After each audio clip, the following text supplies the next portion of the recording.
The world unfolds differently for each of us. Why?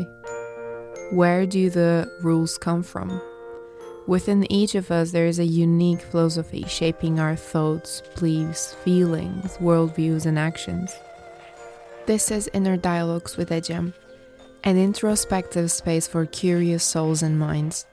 This is where you get to understand your individual philosophy that writes the script of your life. This is where we unveil the inner wisdom that guides you. Yep, that was your inner sage knocking the door. Let's go and chat with him.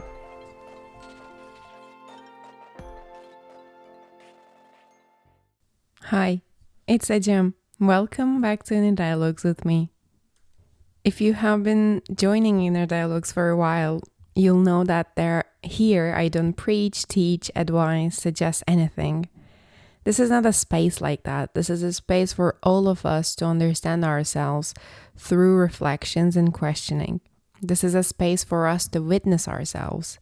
This is an arena where we can toss our views, thoughts, and ideas back and forth to find temporary truths for each one of us. This process sometimes includes sitting with discomfort, allowing to be wrong, opening our hearts and minds to other ways of perceiving the world, and all the time embracing vulnerability. In this space today, in this episode, I want to start with a very bold statement, as you may already seen it in the episode title. Self-development is a myth. How did I come to this though? Always stories over short and precise labels and conclusions for me, so hear me out. Let's start going deeper. For the last 6 months, I've been enrolled in a weekly workshop called Transforming Life by Reading It. There we sharpen our ability to read life from inside out. What does that mean? It means that if we witness something outside, a problem, a disease, a behavior, a reaction, anything, we look inside our internal dynamics at the time to understand what we are watching as a reflection of our internal world. If I see someone fighting or bubbling up with anger, I ask myself, why do I witness anger as one of the most powerful ways of getting us into action? In which areas of my life have I been staying inactive and away from action? If I see my mom speaking too much, pushing me to do stuff, running around, I look within and try to see the areas I stayed passive and have been taking very slowly and possibly incubating.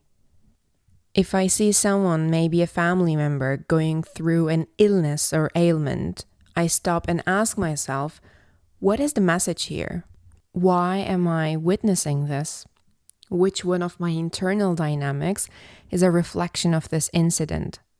It's a practice, a lifelong practice to embody the perspective of looking at life from inside out, not from outside to inside.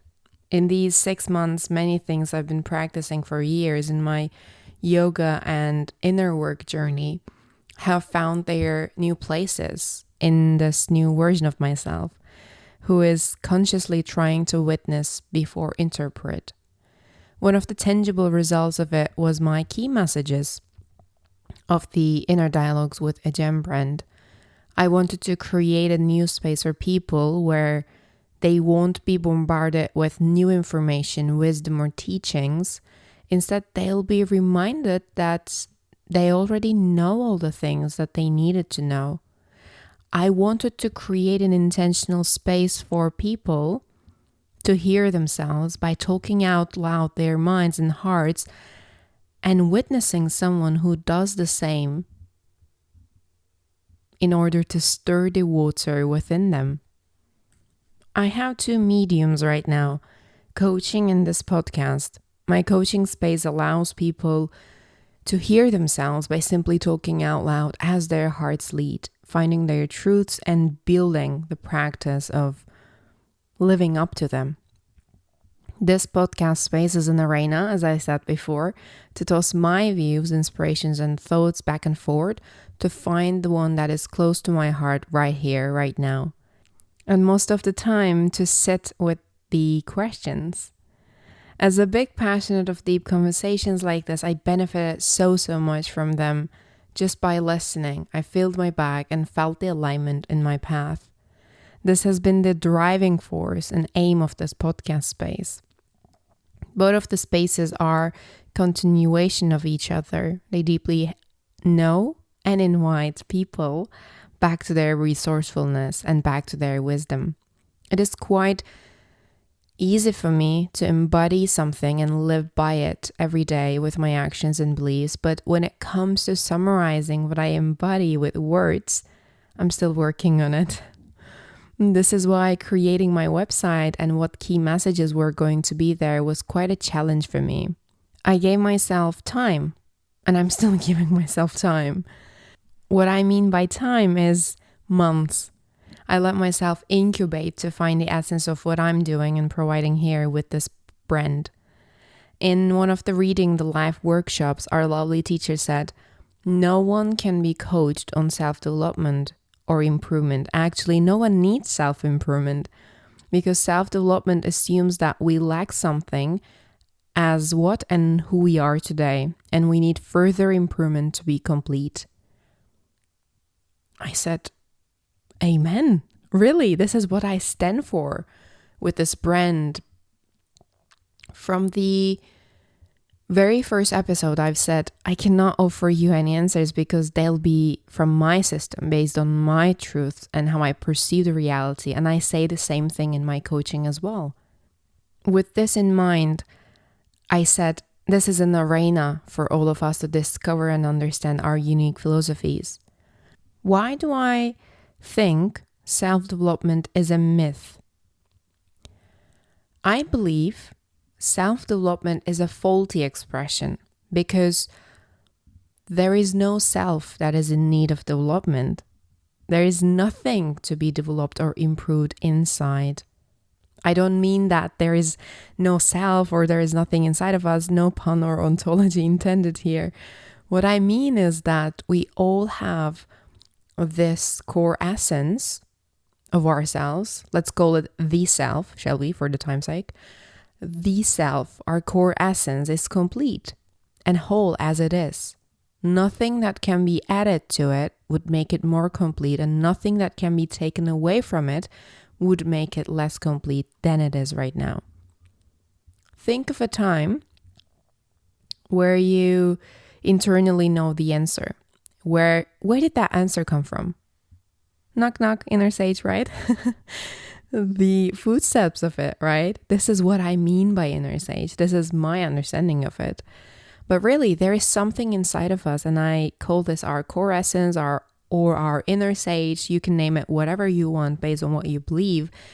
It tells us what is right and what is wrong, which path is our path. But it doesn't shout like our minds. It doesn't confuse us. It is silent, short, precise, weird in its own way. It may give us that bugging feeling when we meet someone, or that internal safe knowing feeling when we meet someone else. Everyone experiences that connection with their core essence differently, with different emotions, feelings, and other things that we cannot name maybe. So if we have this kind of a very, very powerful, all-knowing, individually customized compass inside every one of us, why do we need to bother ourselves to find answers in any other external resource? I don't mean that healing modalities, spiritual teachings, university courses, movies, books, teachers, and every other resource you can think won't help. I don't mean that. Everything can become a light in our path, but not everything can remind us our core essence. Each modality and teaching has its core and the residue, what I like to call.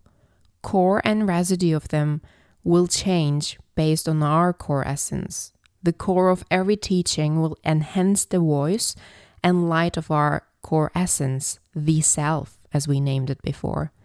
The residue of that teaching is not less important than its core, but as everything else in life, overdose is poisonous. So for me, every book, movie, teaching, course, practice, spiritual exercise, meditation, I give my intentionality and dedication to get what is aligned with my core essence and let go the rest, let go the residue. I think this allows us to stay fluid and free without any attachment to any modality or resource.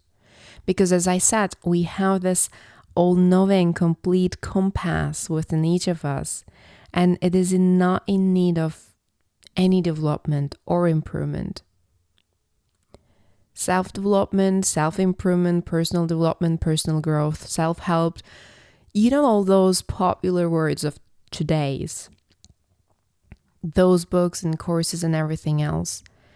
Every one of them has its own teaching. Lovely. And as someone who's a big nerd in those kind of books and courses, I love getting into them, spending my time and energy and contemplating on their teachings.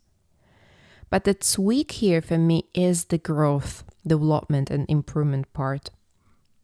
I take what I need from that teaching, which will get me closer to my core essence, and leave the residue of it behind. For me, this is not growth. I'd even say this is regression. I read a quote by Paulo Coelho the other day. Quote, "Maybe the journey isn't about becoming anything. Maybe it is about unbecoming everything that isn't really you, so that you can be who you were meant to be in the first place." End quote. Not growth, but maybe it's a regression. Let's go on a journey, shall we? Imagine we are chained in a cave, facing the wall. We are chained from our necks, hands and feet, not being able to turn our heads, move our bodies to see the behind. We are only able to look forward and see the blank wall in front of us. Behind us, there's a fire, although we don't know about it. And between the fire and us, there is a path toward the entrance of the cave with a low wall, behind which people carry objects over their heads as they pass by the cave. We chained in the cave watch shadows projected onto the walls by objects passing in front of the cave. We cannot see any of what is happening behind us. We are only able to see the shadows cast upon the wall. If a person passes in front of the cave carrying an object over their head, we see their shadows and think that it's a bear or an animal of some sort. If those people walking make sounds, we believe that these sounds come from the shadows. The shadows are the reality of us who are chained in the cave, although they are not the accurate representations of the real world. Later on, one of us is released. Imagine that is you. You would look around and see the fire. The light would hurt your eyes and make it difficult for you to see the objects casting the shadows. At this point, if you were told that what you are seeing is real, instead of the other version of reality you see on the wall, you wouldn't believe it. In your pain, you may want to turn away and run back to what you're used to, that is the shadows of the carried objects, the shadows of the reality. If someone comes and drags you by force out of the cave into the light of the sun, you would be angry and in pain. The radiant light would overwhelm your eyes and blind you, but slowly your eyes would adjust to the sunlight. First, you would only be able to see the shadows, then the reflections of people and things in water, then the people and things themselves. Eventually, you would be able to look at the stars and the moon, which reflect the light of the ultimate source of light, the sun. At the very end, you would be able to look upon the sun itself, but of course only for a second. This is the journey I walk with my clients in my coaching. No, I am not the one who drags them by force out from the cave to the overwhelming sunlight. Everyone has its own timing. Self-work is an accumulative work. In this journey, timing is everything. If we were to see and know all the answers and the whole picture at once, we cannot even imagine the overwhelmingness that it would create. If we skip the steps in between and look directly to the sun, it will burn our eyes. It will burn our souls. If we don't give ourselves the time to adjust to the sunlight, we would hurt ourselves. We always watch the shadows of real world on the wall of our perceptions. Our perceptions are our lens through which we see and understand the world, and it comes with a price. The price is that sometimes we imprison ourselves in our perceptions. We may knowingly and willfully chain ourselves into that cave. In those times, we need someone or a teaching who and which can show us the light. But the light is not an external source of light. Rather, it is the light we have within. It is our true self, the intuitive truth we hold within. Self-development is a myth. The true self, the essence of ours, do not develop. It is not in need of any development. Remember the chains? They are holding us back from remembering and living up to our core essence. If something is holding us back, limiting us, we need to let go of it, although it may feel comfortable. When we release ourselves from those chains, conditionings, beliefs, and conventional truths, we start to stand up, and once we stand up, we'll see the fire behind us, our internal source of light. Release and remember are the first steps of this journey from cave to the sunlight. For me, this is not growth. This is regression. This is unlearning. This is unbecoming everything that wasn't us and that was imprisoning us from all the endless possibilities we could have been. There is no self to be developed. There is only things to let go of in order to strengthen the voice of the self, our core essence. How can we know we got stuck in our own perception?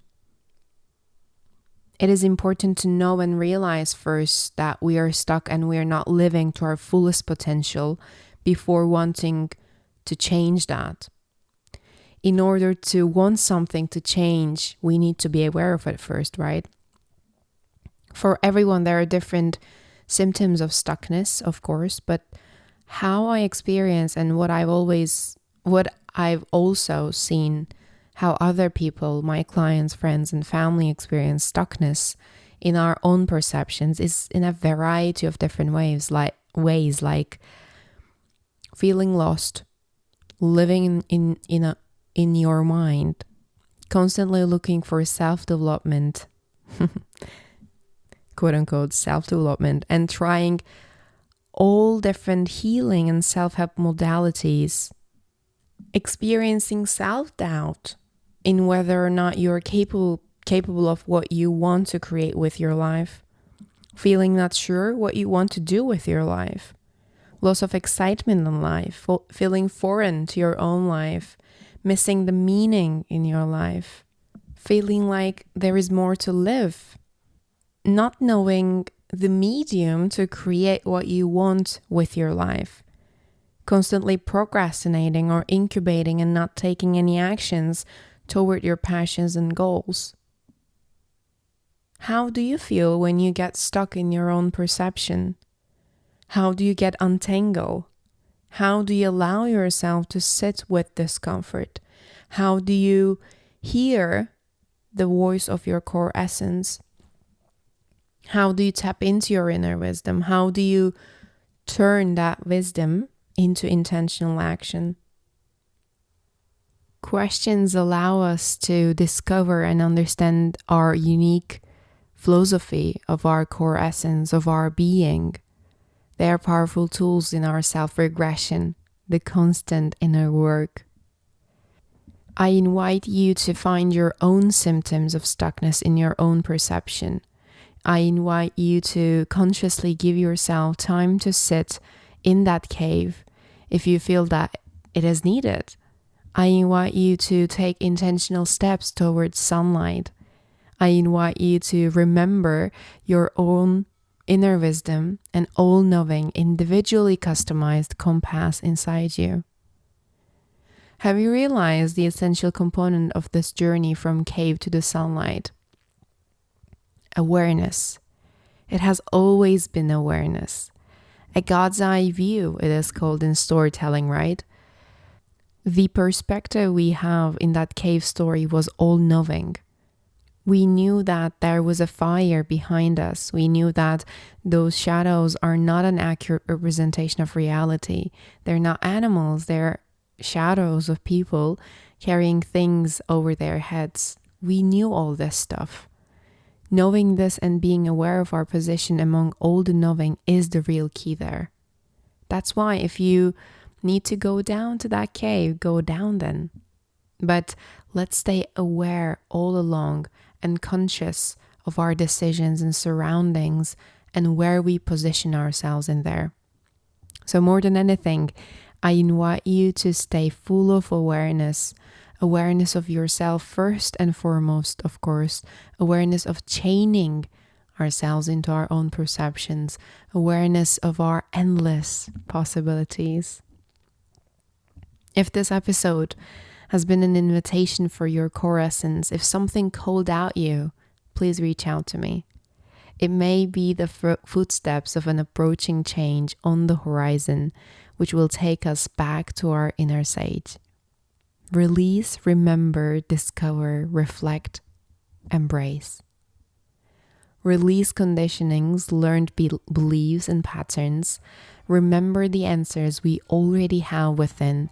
Discover our individual philosophy, reflect on our journey, embrace our authenticity by living up to it. This is the journey out from the cave to the sunlight. This is the journey we can take together with your lead. If you'd like to experience a snippet of it, customized to you, I'll leave a link in the description. Until next time, the last question to sit with. Where are you on your journey from the cave to the sunlight? No right or wrong, no better or worse. It's not a linear path.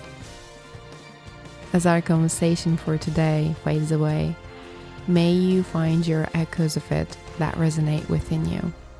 Thanks for listening today. This is Inner Dialogues with Ecem, a place where you discover your inner you, a place where you belong. Take care. Keep progressing.